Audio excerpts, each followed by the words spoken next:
Sa layunin ng administrasyon ni Pangulong Ferdinand Marcos Jr. na palakasin ang transparency at accountability sa bawat lokal na pamahalaan sa bansa para maiwasan ang anumang uri ng korupsyon, isang open government program ang naisipatupad ng DILG sa lahat ng LGUs na magsusulong ng iba't ibang mga pulisiya na may kaugnayan sa mas maayos na pamamalakad ng lokalidad.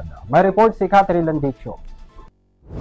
Determinado ang Administrasyong Marcos sa isama ang Open Government Program sa mga operasyon ng mga lokal na pamahalaan o LGU alinsunod sa Memorandum Circular No. 2025-065 ng Department of the Interior and Local Government or DILG.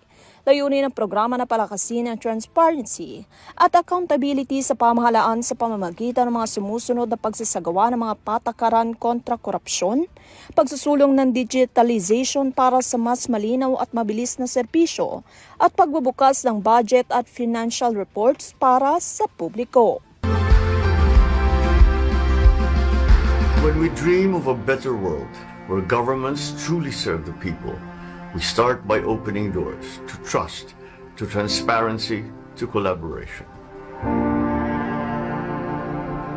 This is proof that when we act with purpose, governance becomes not just a duty, but a bridge between the government and the people. Suportado naman daw ito ng Department of Budget and Management o DBM na naniniwala na makakatulong ito upang mapatatag ang tiwala ng mamamayan sa gobyerno.